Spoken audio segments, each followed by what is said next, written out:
Thank you, Mr. President. Just a question addressed to the Minority Floor Leader, Mr. President, if I may. If and when the motion of the Minority Floor Leader prevails and is approved by this August Chamber, aside from the Senate President taking his oath and the Senate President administering his oath to all of us, what will happen next? Well, that means we have convened the court, and then we will have to ask our clerk of court if we have a case load. Call the case. The clerk of court, who is the Secretary of the Senate, will report to us that we have a case. And then, since we have already convened the court, we should take advantage of the convening of the court by coming up with the calendar for the trial of the said case. And then after which? After that, we will follow the agreed upon calendar. So we will, this August Chamber will convene as an impeachment court and will try the case during the vacation, during our vacation, because we are not deliberating on any legislative matter. Am I correct, Mr. President? Yes, Mr. President. We will follow now the agreed upon calendar for the trial of the case. So, convene muna nga tayo ng court, then we will now talk about the details of the calendar. So we will not discuss any merits of the case. Am I correct? For now? For now, yes. For now. Yun lang po yung purpose nun. Let us say, four purposes, four objectives. So, why we can convene as a court, or why we should convene as a court today. Number one, the Senate President will take his oath as the presiding officer. Then we will take our oath before the Senate President. We will call the case against the Vice President, and we will now come up with the calendar on how we will try the case. May I know susundin natin yun. May I know, Mr. President, what is the difference if we convene today, tomorrow, or on Wednesday? Yes, Mr. President, una sa lahat, Mr. President, alam nyo ba ang nakaschedule na bukas ay valedictory speeches?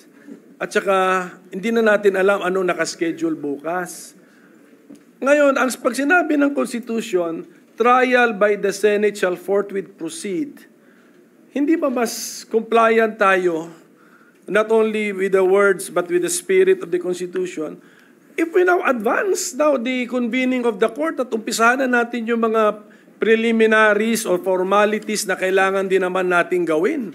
Let us convene the court, Mr. President, kaysa sa nagla-last day pa tayo na may agam-agam pa na baka during the session as a legislative body, merong motions dyan or issues dyan which will now eat up our time, tapos darating na yung 12 midnight deadline na, Mr. President. And nangyari yun because nung Tuesday ay pinuno na lang natin yung ating agenda para may magawa tayo. Although valedictory speeches are important, no? Kasi para marinig nyo nga yung thank you naman namin sa lahat po ng maiiwan. But we could do that on Wednesday. So, my position is, it is more in keeping with the spirit, I'm more concerned, I'm more compliant with the spirit and wording of the Constitution if we now convene as an impeachment court and do these important matters also in the organization of the Senate as the impeachment court. The chair will relinquish my position in a while in order to speak in plenary, on the floor rather. But just to answer that point of the Honorable Pimentel, kaya po in-schedule ang valedictory bukas dahil nakaschedule po yung impeachment nga dapat sa Wednesday. Mahabang usapin yun, kinilala namin yun, kaya bukas in-schedule yun. Kung gagawin ngayon, edi natural, huling araw yon sa Wednesday.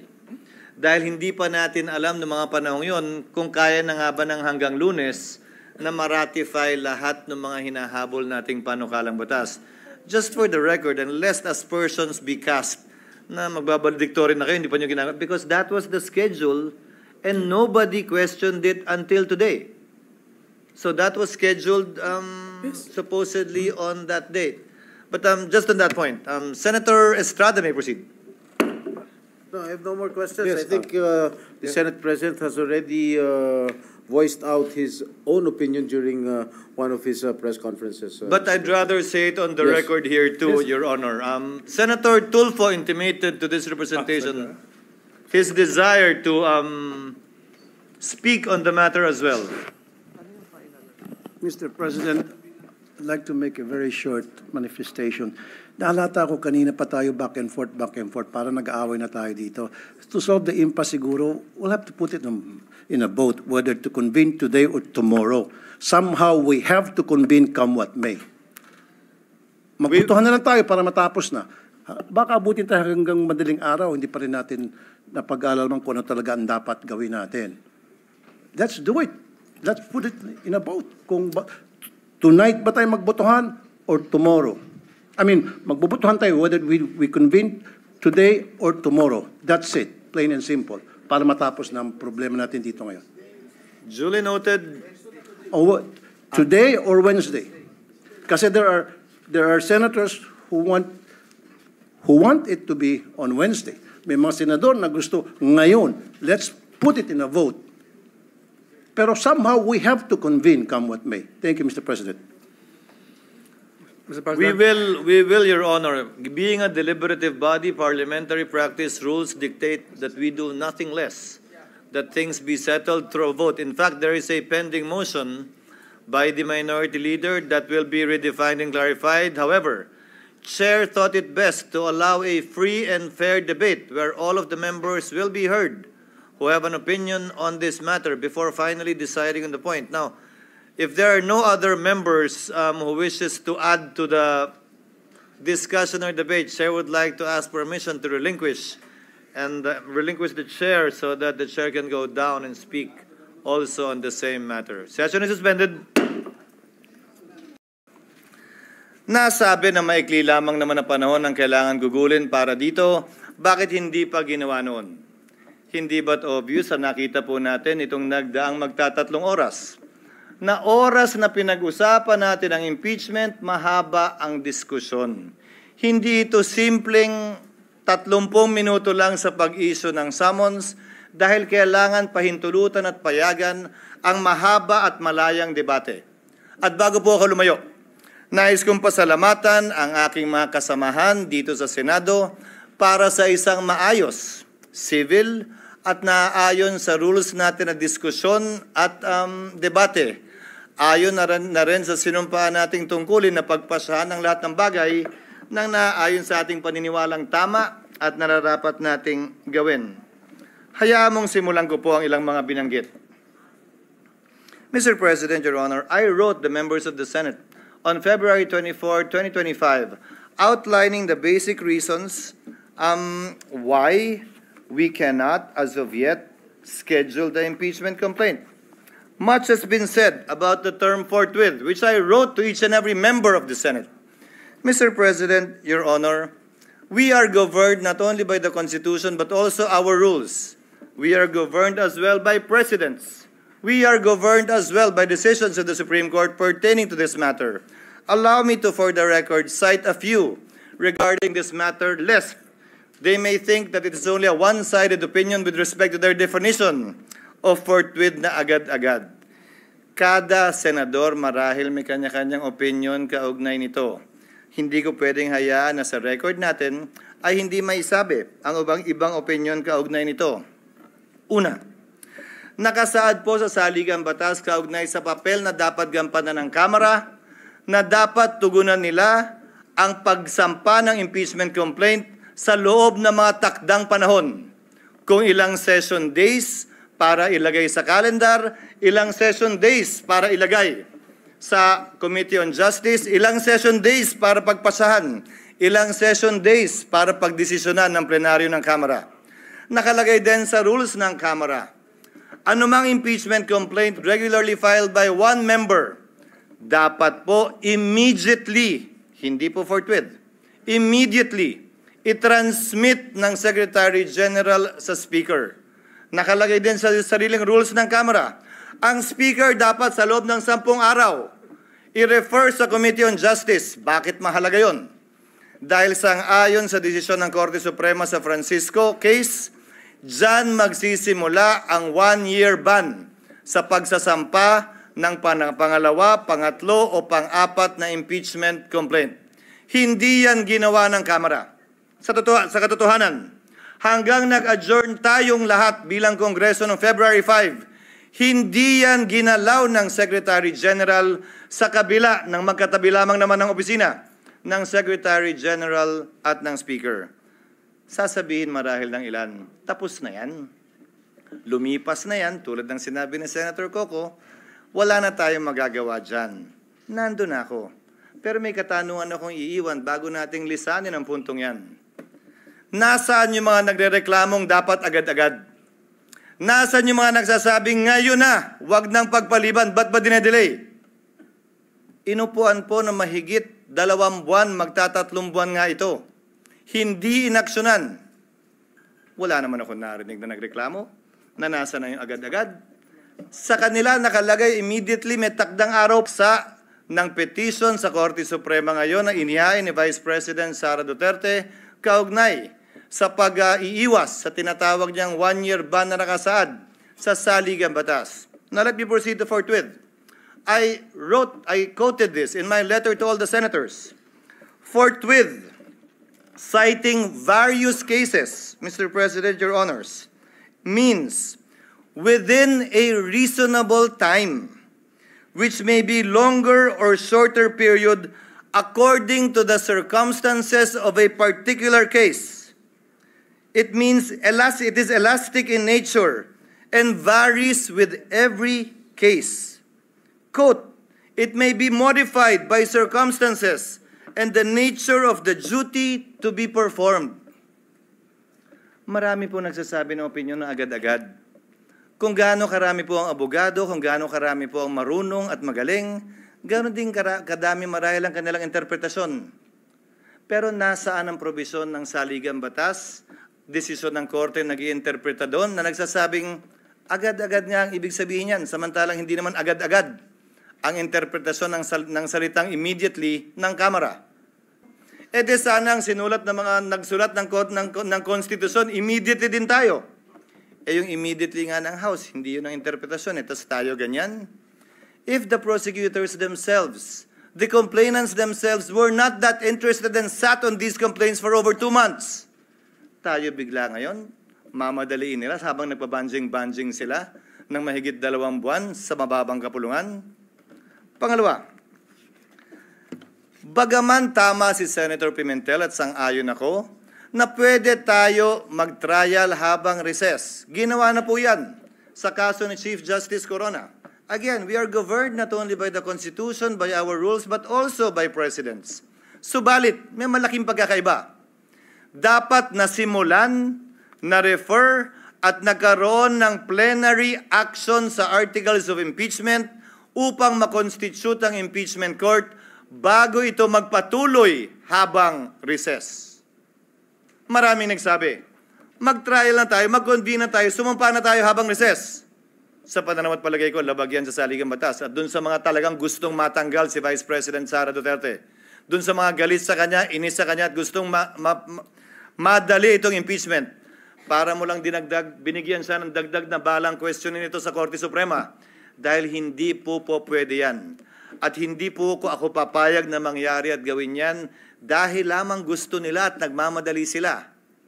Sinabi ko na sa simula pa lang ng impeachment process na ito, 1 linggo matapos i-file yan dito sa Senado, 2 oras bago tayo mag-adjourn sa huling araw ng ating sesyon. Sabi ko, hindi ako makikinig, susunod o magpapadala sa sino mang pabor sa impeachment at ayaw kay Vice President Duterte. Hindi ako magpapadala sa ayaw sa impeachment at gusto si Vice President Duterte. Trabaho ko bilang tagapangulo ng Senado, hindi nga lang ako, trabaho nating lahat, na maging pantay at pareha sa ating pagtingin. Yan ang rason, hindi naman tsamba lang yun at nagkataon. Yan ang rason kung bakit ang babaeng sumisimbolo ng hustisya ay nakapiring. Wala dapat tinitingnan o tinititigan. Wala dapat kinakampihan dahil lamang nagkataong ganun ang nangyari. At dahil nagkataong ayaw ko siya ganyan ang gawin nyo. Let's go back to presidents, Mr. President. 3 lamang na impeachment complaint ang naitawid ng Kongreso patungo sa Senado na inabutan ko na matapos ang 1987 Constitution. 3 po lamang. Ang impeachment complaint laban kay dating Pangulong Estrada, ang impeachment complaint laban kay Chief Justice Corona, at ang impeachment complaint laban kay Ombudsman Gutierrez. Hayaan niyo pong isa-isahin ko. Isinampa ang impeachment complaint laban kay Pangulong Estrada magno-Nobyembre. Nung nag-recess ang Senado, tumigil ang trial. Nag-resume sila pagkatapos ng recess. May nagreklamo ba? May nagsabing, uy, fortuit ah. Yan ang president ng Senado. Nung nag-trial at hindi binuksan ang second envelope, kung inyong maalala, nag-walkout ang prosecutors, hindi na bumalik. Anong ginawa ng Senado? Wala ng prosecutor, wala ng interesado, dinismiss forthwith yung impeachment complaint. Dahil nawala na yung prosecutors. Tama nga naman. Hindi na pala interesado yung mga prosecutor, ano pang gagawin ng Senado magtawag ng hearing? Sa kaso ni Chief Justice Corona, sinampa 5 araw bago mag-adjourn ng Senado. Nagsimula ang trial pag-resume pagkatapos ng Christmas break. Pero bago mag-break o habang break, nag-issue ng summons. Nagkasagutan. Yun naman talaga yung balak natin pag-resume nitong 2 linggong ito. Yun lang, Mr. President, mga kasamaan.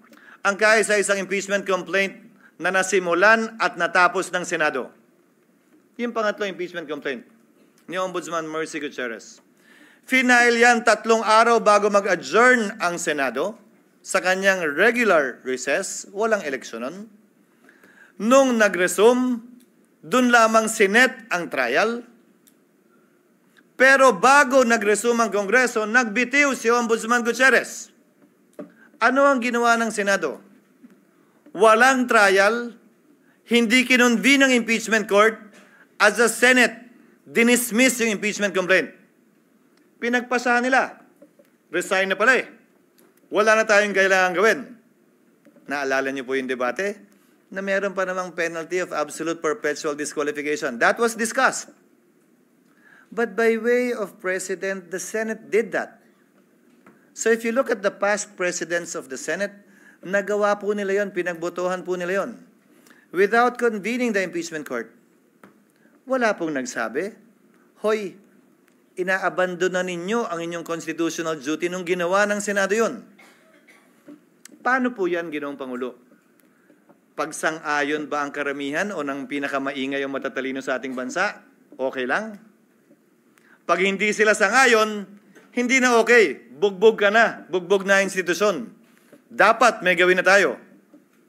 The Constitution, the rules, and the precedents, Mr. President, do not change simply because a group says otherwise. Balikta naman pa natin. Yung isang naudlot na impeachment complaint laban kay dating Chief Justice Davide. Karamihan sa mga civil society groups tutol doon sa impeachment complaint na yon. Tungkol sa corruption din yon. Tungkol sa pag-aabuso din ng poder yon. Parehong mga grounds. Dahil yun naman ang ground ng impeachment talaga Anong sinabi nung halos parehong grupo ngayon na gusto ang ulo ni Vice President Sara?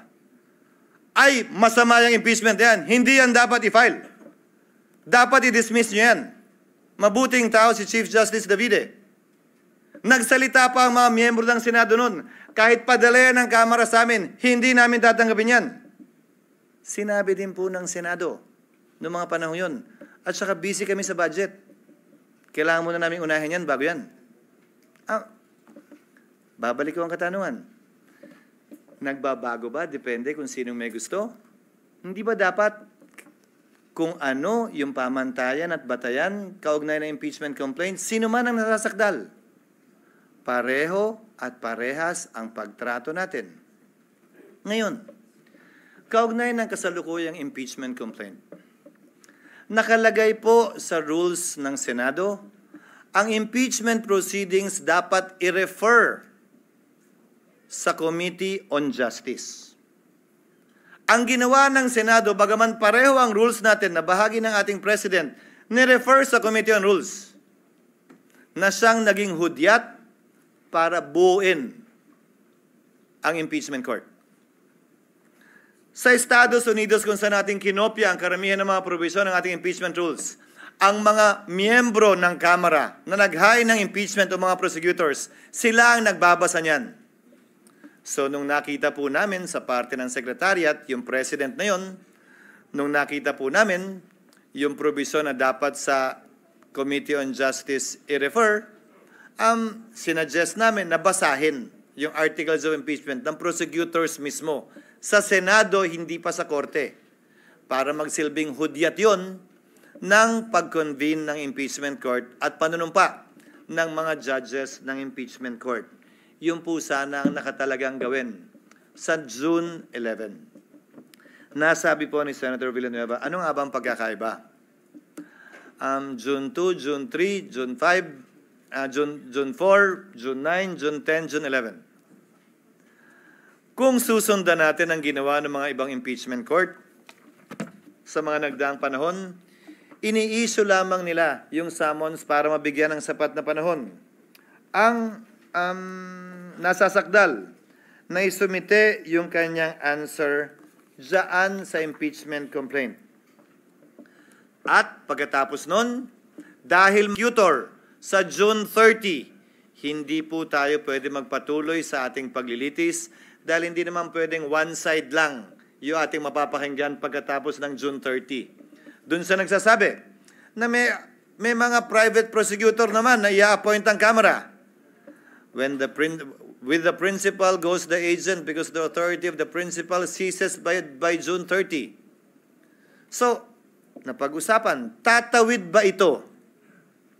Tatawid ba ito sa susunod na Kongreso? Kung gaano rin karami siguro ang senador, ganong karami din ang opinion. Kung gaano karami ang abogado, ganong karami din ang magaling nilang basehan kung tatawid nga ba o hindi.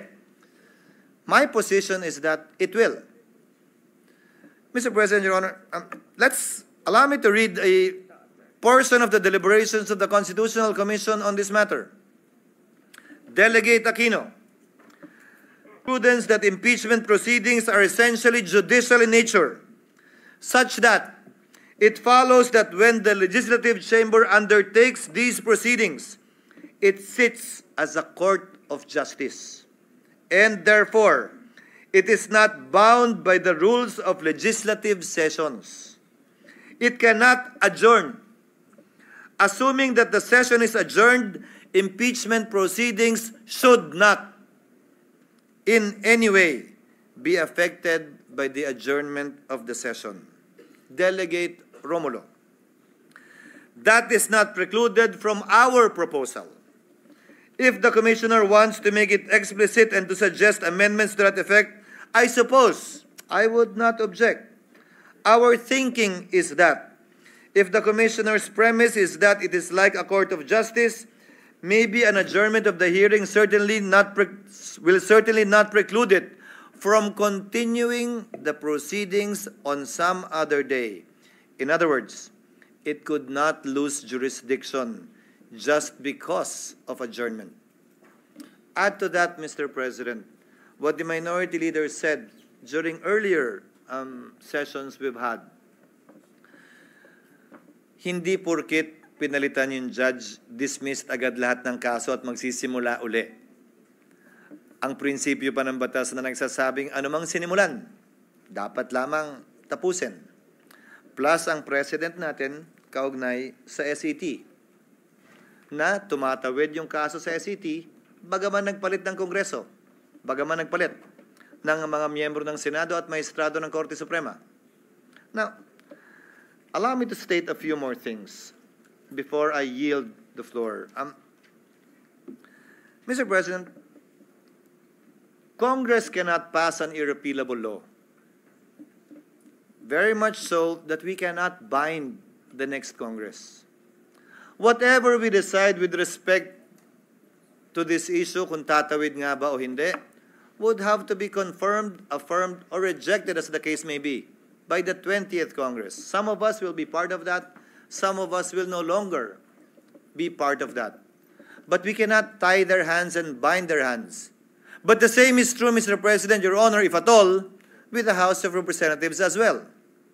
The 19th Congress also, to my mind, cannot bind. If the 19th Congress Senate cannot bind the 19th Congress, the 20th Congress Senate, then in the same breath, the 19th Congress House cannot bind the 20th Congress House. Certain procedural, to my mind, compliances need to be made in order for this to be done. As a last point, Mr. President, Your Honor, oo nga po at marami nagpapahayag na opinyon at maraming sinasabi laban sa Senado at higit pa sa sinumang miyembro ng Senado laban sa inyong lingkod. But I consider that as part of the burden of leadership, Mr. President, Your Honor. Bahagi yan ng trabaho bilang tagapangulo ng Senado na balikatin kung anumang pagsubok, anumang pasanin, anumang patutsada na ibabato sa Senado o sa tagapangulo ng Senado kaugnay ng ginagawa o di nito ginagawa. Pero alalahanin din sana ng ating mga kababayan, bagaman karapatan nilang sabihin at magsabi ng kanilang nasa sa loob, tulad ng paggalang na ginagawa natin sa mga nagpapahayag ng kanilang opinyon sa labas lamang ng Senado. Para po sa akin, lahat po ito ay welcome at respetado ko dahil sa isang demokrasya, importante ang malayang pagpapahayag ng opinyon. Sa isang demokrasya, Ginoong Pangulo, hindi naman pwedeng nagkakasundo tayo sa lahat ng bagay. Sa isang demokrasya, tama lang, okay lang at dapat lang na magkakaiba tayo ng pananaw basta't hindi tayo nagsasakitan, basta't hindi tayo nag-aaway o dumarating sa punto na magkakasakitan. Malaya tayo makakapagdebate pero sa dulo, tulad lamang ng nakarang eleksyon, pagbobotohan po natin ito at ito'y masesettle sa pamamagitan ng botohan. Sino man ang manalo sa botohan, hindi nangangahulugang tama. Sino man ang matalo, hindi nangangahulugang mali. Iyon ang gusto ng nakararami. Gayon din sa mga opinyon na inihahayag sa ngayon. Hindi porkit yan ang tingin ninyo, tama na kayo. Hindi porkit na hindi sang-ayon ang ibang tao sa inyo, mali na sila. Hindi po ganun yun. That I am not, or anyone here in the Senate is not on your side, does not mean that they are wrong and you are right. Only history will be the judge of that. Kaugnay naman ng mga legal na opinyon. Dapat ganito, dapat ganyan, ito ang forthwith, dapat ngayon na, dapat bukas, pwede sa Miyerkules. Ang pwede lamang po naman magpasya ng legalidad niyan ay ang Korte Suprema. Hanggat hindi po nangyayari yan, malaya tayong pwedeng magdebate at sabihin ang ating kanya-kanyang posisyon na buong na bukas at buong pahintulot ang binigay ng Senado para mapakinggan yan. Hindi lamang sa iba't ibang social media platforms, pati dito sa plenaryo ng Senado. Again, Mr. President, before I conclude, I thank our colleagues for enunciating their opinion, their positions on this matter, and for the healthy debate that we saw and heard regarding this matter. As stated by Senator Tulfo earlier, at some point in time, we will have to put this to a vote. And as I believe, we will put this to a vote in the next few minutes. Hiling at dalangin ko, ano man ang maging resulta na ninanais ng mas nakararami, galangin ng kada at bawat miyembro ng Senado. Dahil sa dulo, tagapangulo man ako ng Senado, batikang senador ka man o baguhan, tigi-tigisa lang po tayo ng boto. Pantay-pantay po tayo pagdating sa kapasyang ito. Maraming salamat po sa inyong pasensya, sa oras at paumanhin kung medyo mahaba-haba po ng konti ang aking mga sinambit na salita. Salamat po at salamat sa pasensya at sa oras na binigay ng ating Minority Floor Leader. Maraming salamat, ang Pangulo ng ating Senado, punong mayorya, Majority Leader.